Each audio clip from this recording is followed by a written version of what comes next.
The giant silver ship landed in the middle of Central Park on a Tuesday morning.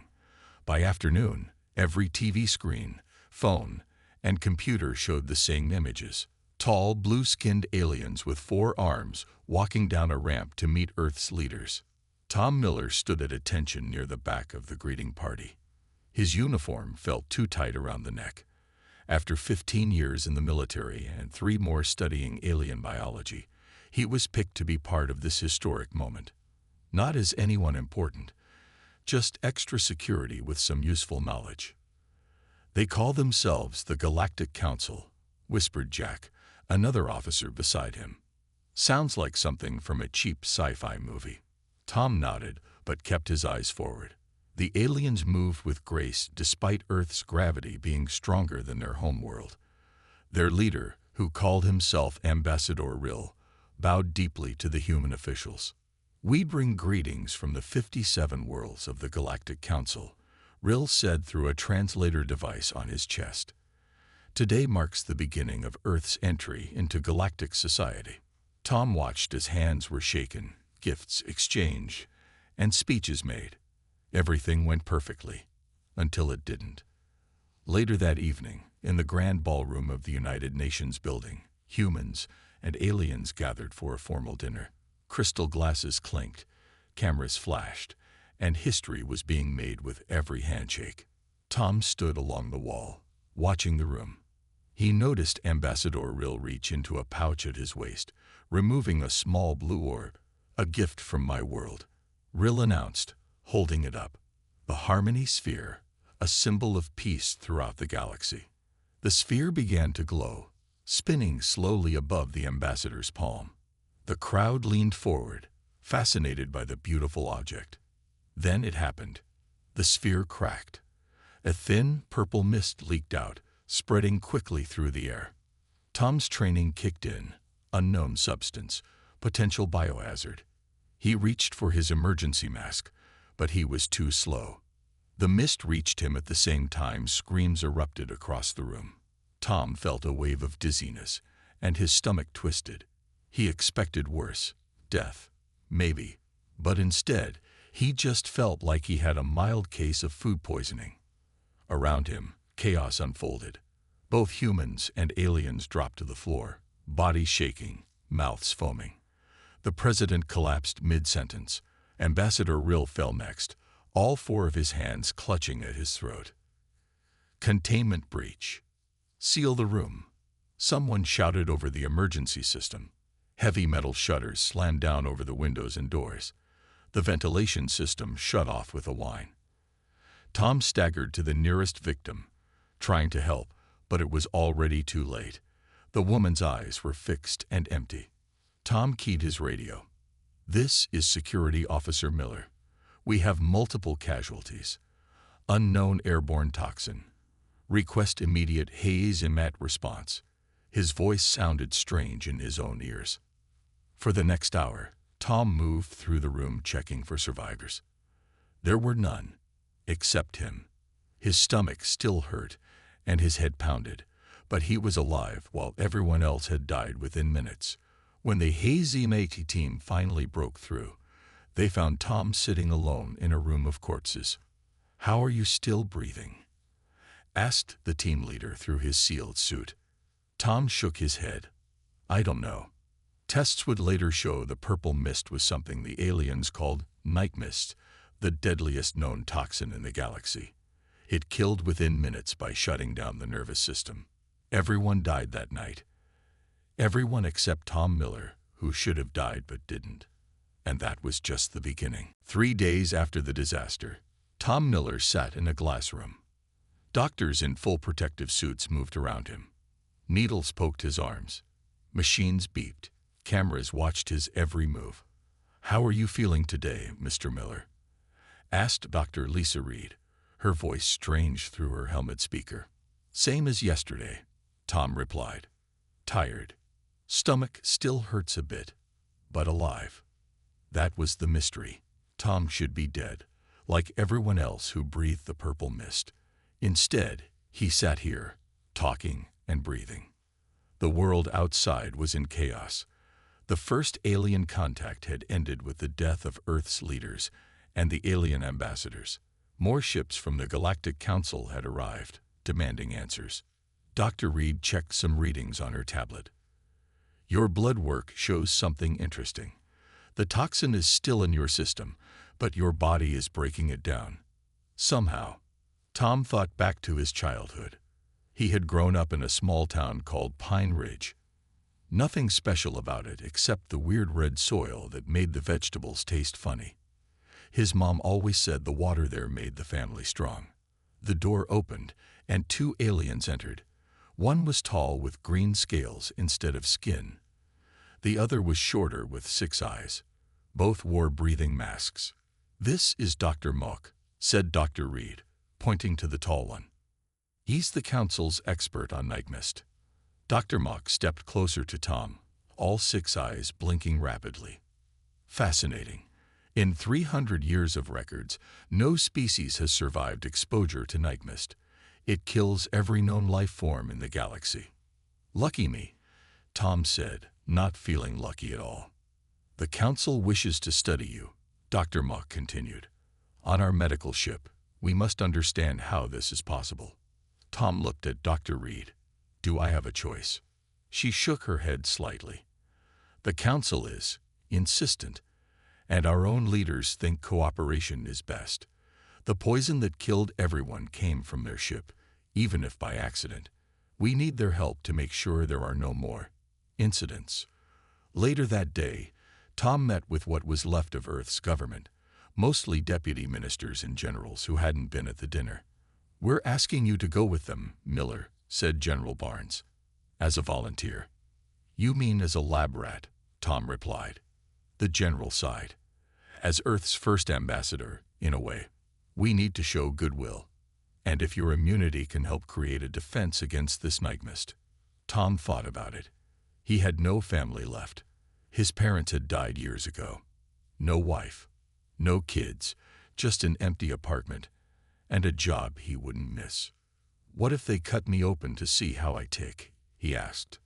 "They've promised to treat you with respect," the general said, not quite meeting Tom's eyes. "And Dr. Reed will go with you to protect Earth's interests." That night, in his sealed hospital room, Tom made his decision. If he was special, if his blood could save lives, then he had to go. The next morning, he signed the papers. "I'll do it," he told Dr. Reed, "but I want something in return." "What?" she asked. "The truth about everything they know. And if I don't like what I hear, I want a way home." Dr. Reed nodded slowly. "I'll do my best." 2 days later, Tom stepped onto an alien ship, leaving Earth behind. He carried nothing but a small bag of clothes and the strange poison flowing in his veins, a poison that killed everything in the galaxy except one human from a small town with red soil. The alien ship Luminous Mercy was nothing like Tom had imagined. Instead of cold metal, the walls seemed alive, glowing with soft blue light. The air smelled like cinnamon and rain. "The ship is partly grown, not built," explained Dr. Reed as they floated down a curved hallway. With no gravity, Tom had to pull himself along using handles on the walls. A door opened ahead, and a thin alien with pale purple skin waited for them. This one had only 2 arms but very long fingers. "I am Dr. Vex, head researcher," the alien said. Its voice sounded like 2 people talking at once. "You are the human anomaly." Fascinating. Tom didn't like how Dr. Vex looked at him, like he was a bug under a microscope. "I have a name. It's Tom Miller." Dr. Vex blinked slowly. "Yes, the human Tom Miller. Come to the lab. We begin tests immediately." The next 3 days were a blur of needles, scanners, and questions. Dr. Vex took samples of everything: blood, skin, hair, even tears. Tom felt like a pincushion. On the 4th day, he met someone different. A younger alien with blue-green scales and bright yellow eyes brought him food. "I'm Kira," she said, "junior xenobiologist. Sorry about Dr. Vex. He's brilliant, but Not good with people. Any people or just humans? Tom asked. Kira made a sound like laughter. Any people. Any species. She sat down across from Tom. How are you feeling? Really? It was the first time anyone had asked that question like they cared about the answer. Homesick, Tom admitted, and tired of being poked. Kira nodded. Dr. Vex is excited about your blood tests. The night mist is changing inside you, breaking down into something else. Later that night, Tom couldn't sleep. The ship hummed around him, and strange lights passed outside his window as they traveled through something the aliens called fold space. His door slid open without warning. Kira rushed in. Get up. Put this on. She threw him a breathing mask. Quick. What's happening? Tom asked, putting on the mask. The ship's being attacked. A group called the Void Walkers. They're after you. As if to confirm her words, the ship shook violently. Alarms wailed. Why would anyone attack because of me? Tom asked as they ran down the hallway. Because you're valuable, Kira said. Word has spread about the human who survived Night Mist. Many would pay anything to study you or control you. They reached a small control room where Dr. Vex and others worked frantically at glowing panels. The shields are failing, someone called out. The ship rocked again, harder. Tom fell against a wall, cutting his hand on a sharp edge. Blood dripped onto the floor, and something strange happened. Where his blood touched, a purple mist rose up. Tiny traces of night mist still leaving his body through his sweat and blood.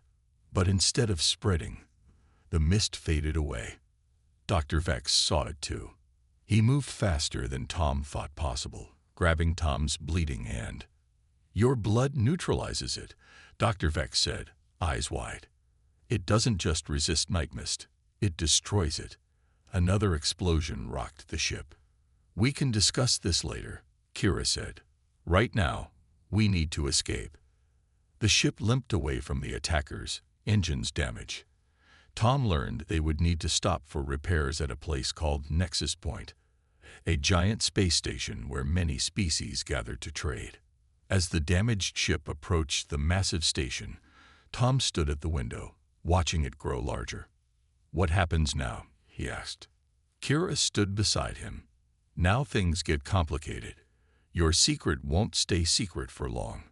Tom looked at his bandaged hand. His blood could neutralize the deadliest poison in the galaxy. That made him either the most valuable human in history or the most hunted. Nexus Point was like nothing Tom had ever seen. The space station was as big as a small city, spinning slowly to create gravity. Thousands of aliens from dozens of species moved through its curved streets. Stay close, Kira warned as they left the ship. And wear this hood. We don't want anyone to know you're human. News traveled fast in space. Within hours of their arrival, rumors spread about a human who could survive night mist. Tom noticed how aliens looked at him when they passed. Some with curiosity, some with fear, some with hungry eyes that made him nervous. Dr. Vex had set up a temporary lab in their assigned quarters.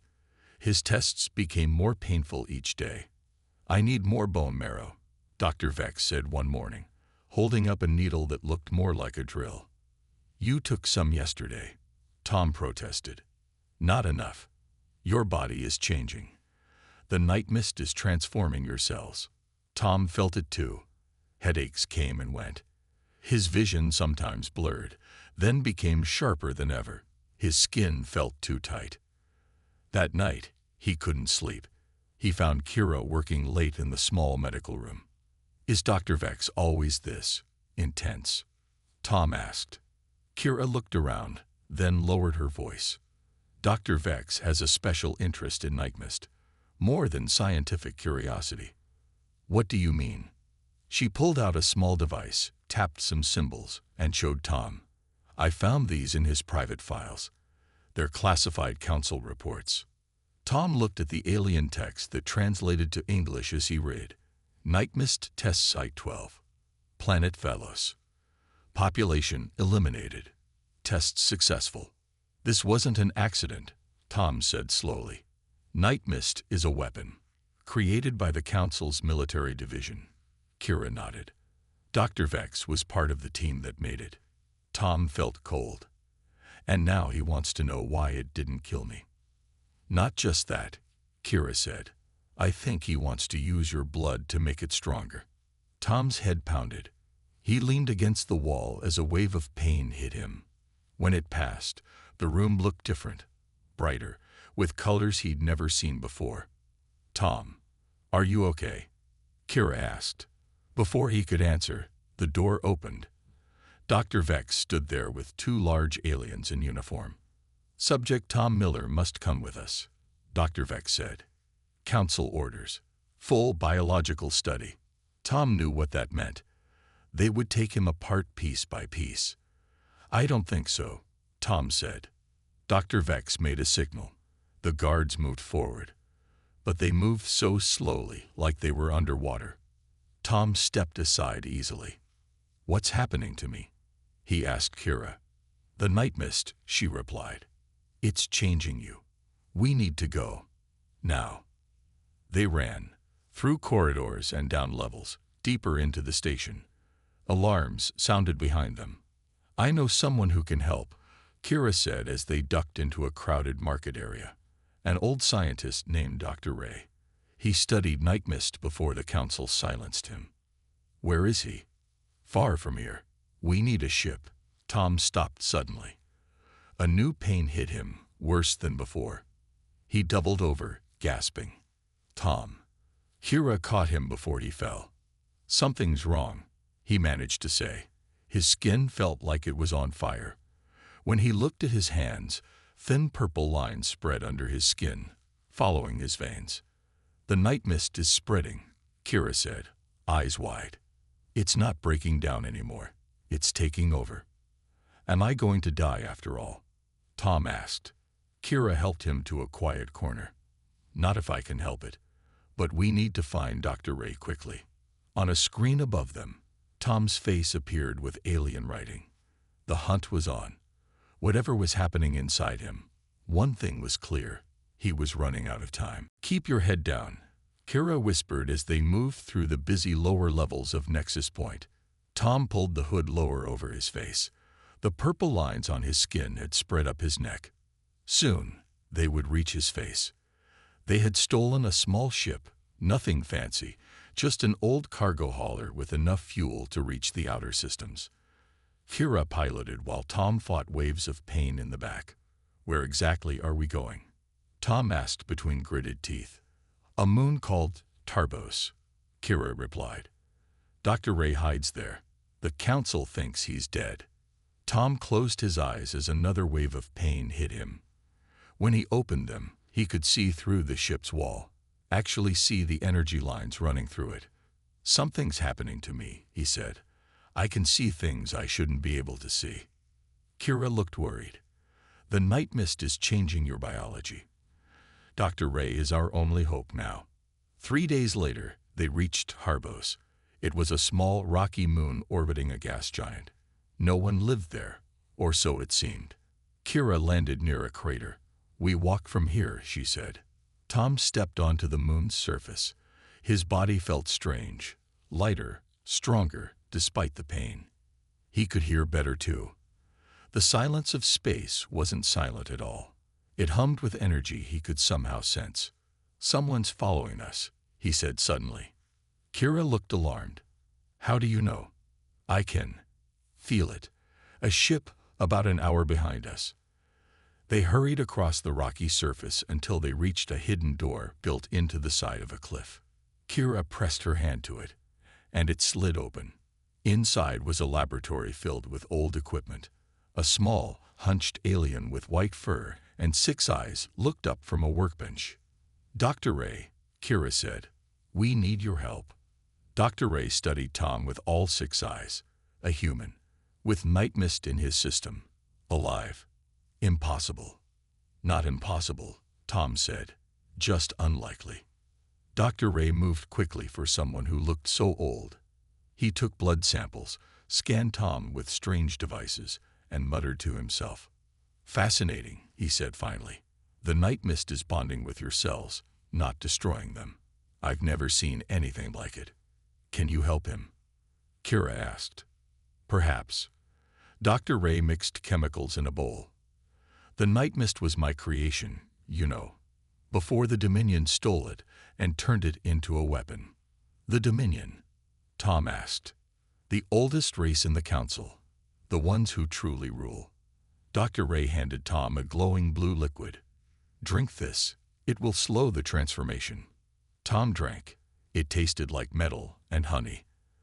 The pain eased almost immediately. Why am I immune? Tom asked. Dr. Ray examined a sample of Tom's blood under a microscope. There's a bacteria in your system, something I've never seen before. Where did you grow up? A small town called Pine Ridge. We had strange red soil. Everyone said the water tasted funny. That's it, Dr. Ray exclaimed. A bacterial symbiosis. Your body hosts bacteria that can break down the night mist.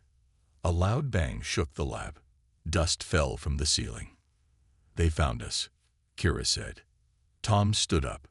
The pain was gone. In its place was a strange new strength. Who's they? As if in answer, the door blew open. Figures in black armor rushed in. But they weren't council guards. Their suits bore a different symbol. Void Walkers, Dr. Ray whispered. The leader removed his helmet. His face was scared, skin mottled with old burns. We've come for the human, he said. Tom stepped forward. Why? What do you want with me? Not just you, the leader said. Your blood. The cure for night mist. The weapon that destroyed our worlds. Tom understood then. The Void Walkers weren't terrorists. They were survivors. Tom stood face to face with the Void Walker leader. The tension in the room felt thick enough to cut with a knife. My name is Dax, the scared alien said. My homeworld was the first test site for night mist. 2 billion dead in one day. Tom looked at Kira, who nodded slightly. He's telling the truth. The Dominion has used night mist on 7 worlds, Dax continued. Always calling it an accident. Always hiding the truth. Dr. Ray moved forward. I never meant it to be a weapon. It was meant to be a cleaning agent for toxic spills. Intentions mean nothing to the dead, Dax replied harshly. He turned back to Tom. We've tracked you across 3 systems. We need your blood to make a cure. Tom thought for a moment. You could have just asked. This seemed to surprise Dax. Would you have helped us? If you'd explained instead of shooting at us. Yes. The laboratory suddenly shook again. This time harder.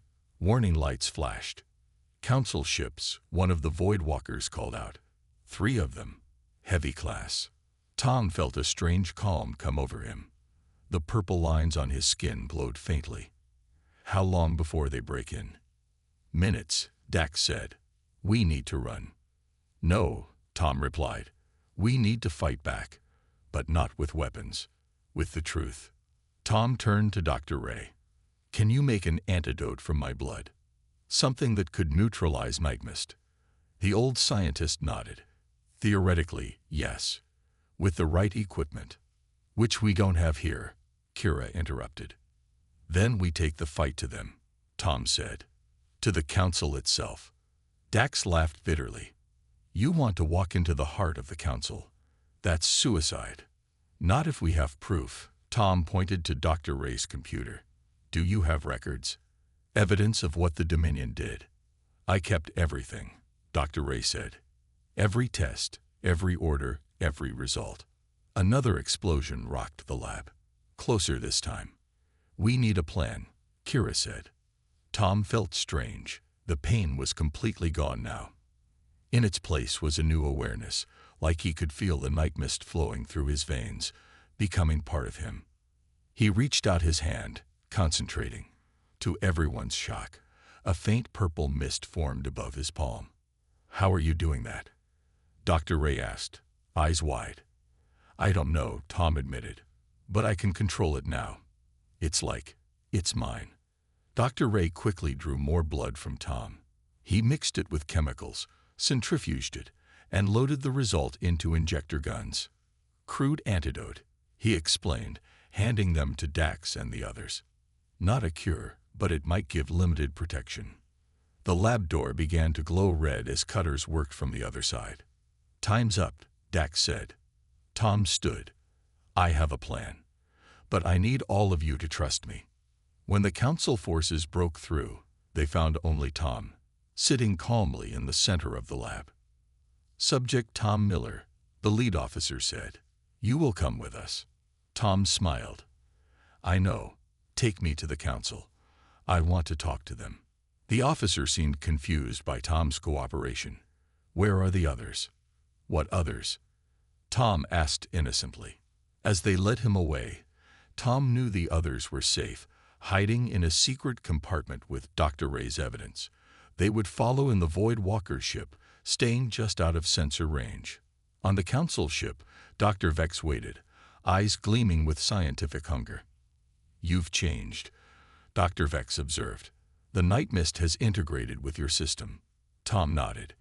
You could say we've come to an understanding, the poison and I. Dr. Vex didn't understand the small smile on Tom's face. He didn't know that the hunted had become the hunter. The ship jumped to light speed, heading for the council headquarters. Tom closed his eyes, feeling the night mist pulse with his heartbeat. Soon, the truth would come out, and the galaxy would never be the same. The council chamber was enormous. 57 different alien species sat in rising tiers around a central floor. Tom stood in the middle, feeling thousands of eyes on him. Guards stood at every exit. This is the human anomaly, Dr. Vex announced. The only known being to survive night mist exposure.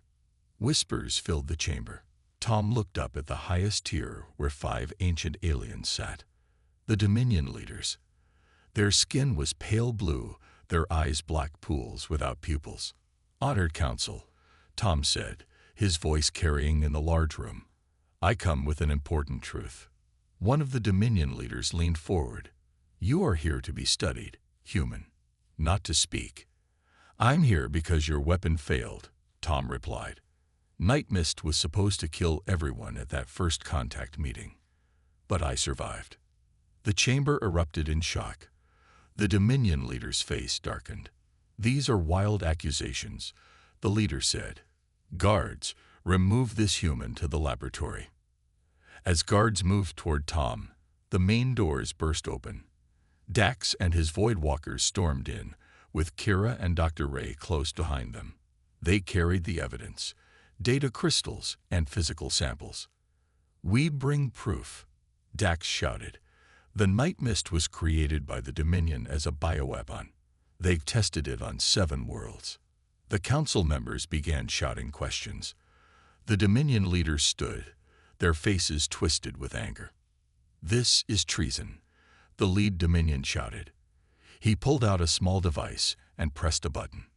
Purple mist began spraying from vents around the chamber. Panic erupted as council members recognized night mist filling the air. Everyone will die, Kira said in horror. Tom stepped forward. Not if I can help it. He closed his eyes, focusing on the strange connection he now shared with the poison. The purple lines on his skin glowed brightly. He raised his hands, and something impossible happened. The night mist in the air stopped spreading. It began to move toward Tom, swirling around him like a tornado. He drew it all in, absorbing it into his body. The council watched in amazement as Tom controlled the deadliest substance known to the galaxy. Impossible, whispered Dr. Vex. When the air was clear, Tom opened his eyes. They glowed purple. Now, he said calmly, let's talk about the truth. Dr. Ray stepped forward with the evidence.